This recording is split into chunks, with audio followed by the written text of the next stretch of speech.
Hey Neil, this is the first drill that we worked on in our lesson, our last session. So we looked at your movement patterns, and we could see that your left rib cage, left shoulder was turning on quite a flat angle.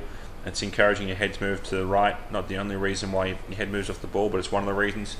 We could also see that your movement with the shaft of the club was tending to be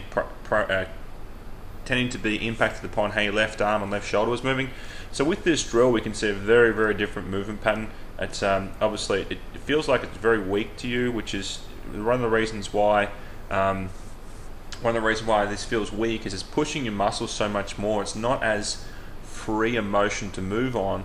But if we look at what it looks like, it looks really, really good. So this here now is so much more wound up through your midsection.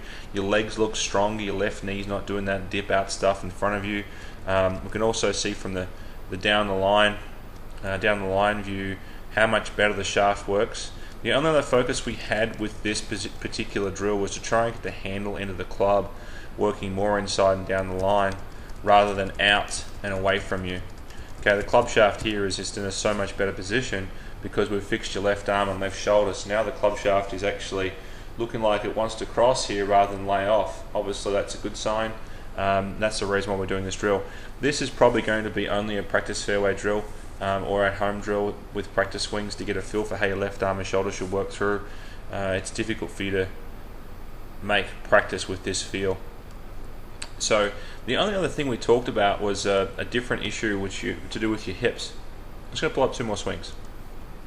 So what we talked about with your hip action was we looked at the midpoint of your pelvis. So it's down low in here.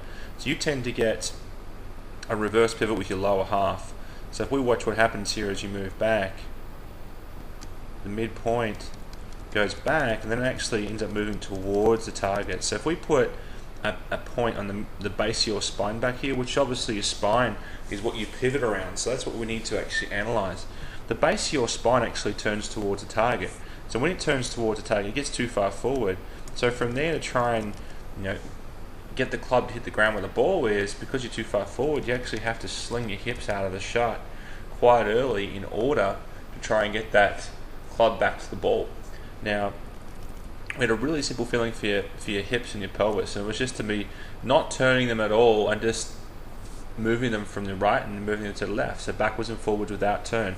Not turning on the backswing, not turning on the follow through, just side to side. Strong legs on the right, back on the backswing, strong legs on the left in the follow through. So side to side, side to side. Pretty simple motion, and this tended to have a very good effect upon which direction the ball went. Not so much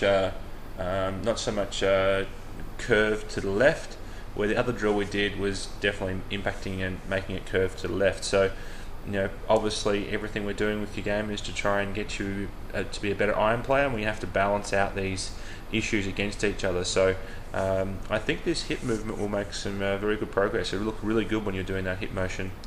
The only other things to add to today's session was at setup we can still work on some of these things with your head angle, being a little more square with your head angle straight up and down, and get your body more square up and down. So there's not so much of a dissociation or separation in the height between your right shoulder and your left shoulder. We're going to try and get that more even. So that's pretty much it for today, Neil. Great to see you again, and I look forward to getting out and hitting some balls with you, but good luck with the practice. Thank you, sir.